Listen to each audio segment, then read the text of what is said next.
오늘 말씀은 여호람 북이스라엘의 왕이죠. 그가 중심에 있는데 여호람이 남유다의 여호사밧과 또 에돔 왕과 연합하여서 모압을 징벌하기 위해서 대규모 병력을 일으킨 이야기를 다루고 있습니다.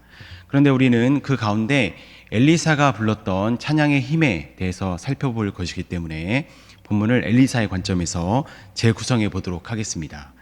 앞에 2장 끝부분을 보시면 엘리사는 갈멜산으로 갔다가 사마리아로 돌아와서 거기에 거주하고 있었는데, 그러다가 3장에 이르러서 자세히 기간이 나와 있진 않지만 아마 수년이 흘렀을 것이고, 에돔 광야길 근처, 한참 아래쪽이죠. 이 에돔 광야길 근처에 와서 머물고 있었던 것 같습니다.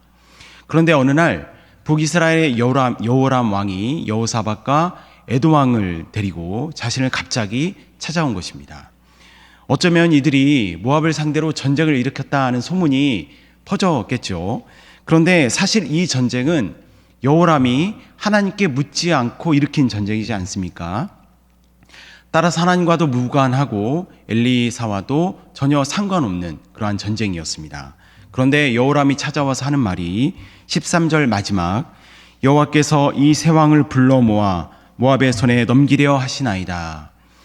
지금 자신들의 군대가 물이 떨어져서 공경에 처했는데 그것을 하나님께서 도와주지 않아서 그런 것이다 라고 해석하고 있는 것입니다.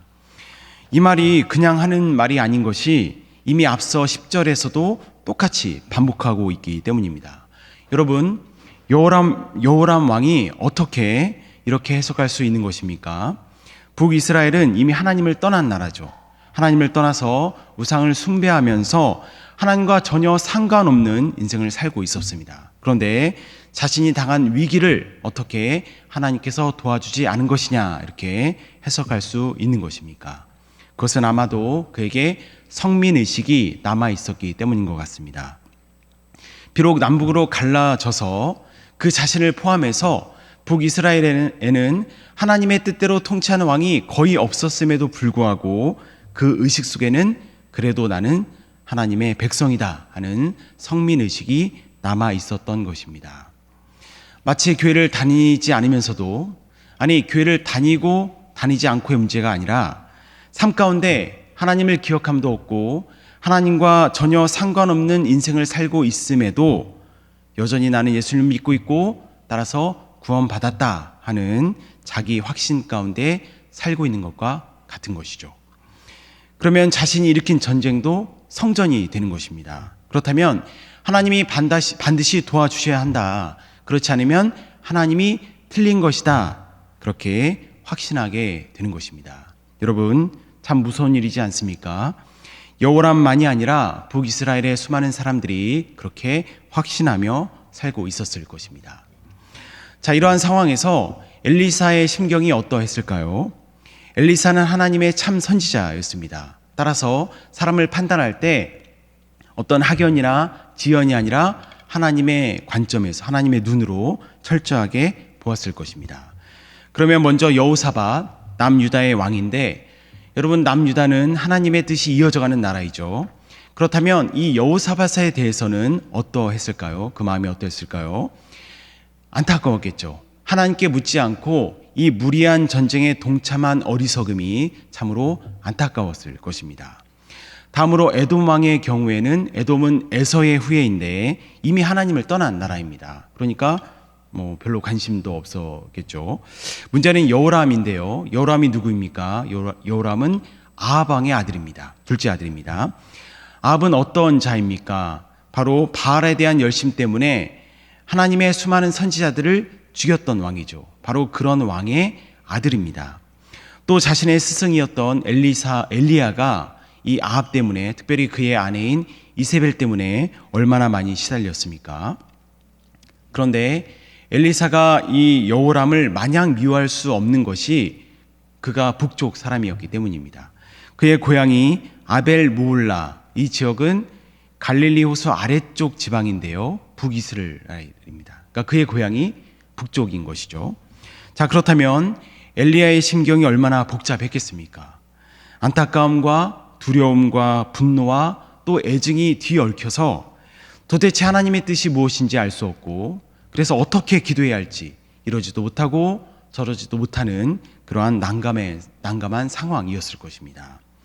이때 엘리사가 취한 행동이 무엇이었습니까? 그것은 15절 검은고 연주자를 불러와서 앞에서 연주하게 하는 것이었습니다. 이것은 잘 아시듯이 악기 연주를 듣고자 하는 것이 아니었죠. 그리고 혹은 어떤 신비로운 의식을 행한 것도 아니었습니다. 이것은 쉽게 얘기하면 찬양 가운데 하나님께 나아간 것입니다. 그러자 무슨 일이 일어났습니까? 먼저 찬양 가운데 이 엘리사 자신의 마음이 다스려졌습니다. 엘리사의 복잡하게 들떠있던 마음이 찬양 가운데 차분하게 가라앉게 되었던 것이죠. 여러분, 이것이 먼저여야 하는 이유가 무엇일까요? 그것은 우리가 지정의라고 해서 우리의 인간의 심성을 지성, 감정, 의지로 구분해서 말하는데, 여러분, 이 중에서 우리의 진심은 가장 먼저 무엇으로 나타날까요? 그것은 감정이죠. 우리의 마음으로 나타납니다. 감정은 결코 감출 수 없습니다. 물론 남들에게 보이지 않기 위해서 아닌 척 할 수는 있지만, 그렇다고 해서 자신의 마음까지 속일 수 있는 것은 아니지 않습니까? 화가 나면 내가 화가 났구나. 기분이 안 좋으면 내가 뭔가 불쾌하구나. 그렇게 내가 가장 먼저 솔직하게 느끼게 됩니다.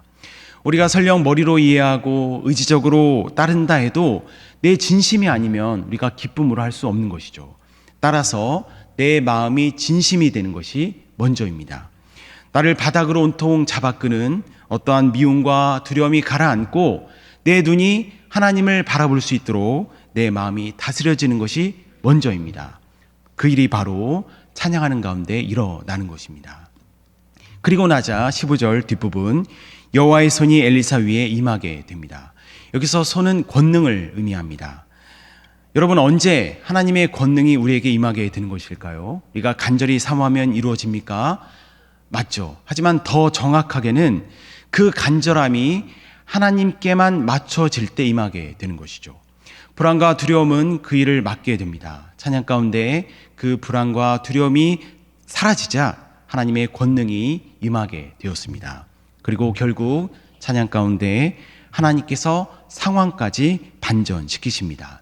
22절 말씀, 아침에 모압 사람이 일찍 일어나서 해가 물에 비침으로 맞은편 물이 붉어 피와 같음을 보고, 이것은 연합군이 판 개천으로 하나님께서 물이 흘러들게 하신 것인데, 이 물을 모압이 피로 착각한 것이죠. 그래서 내분이 일어났구나. 그래서 서로 싸우느라 다 죽었구나. 그렇게 착각하게 된 것입니다. 그리고 견고한 진영을 떠나서 이스라엘 진으로 오게 되었고 대군 앞에서 진멸당하게 됩니다. 곧 위기가 기회로 바뀐 것입니다. 현실은 당장 물이 없어서 모두가 다 망하게 되었고 이 승리라는 것은 꿈도 꿀 수 없는 상황이었지만 하나님께서는 그 위기를 승리의 확실한 기회로 완전히 바꾸어 버리신 것입니다. 이것이 바로 찬양의 힘임을 기억하시기 바랍니다. 찬양에는 우리의 마음을 진실하게 만드는 힘이 있습니다.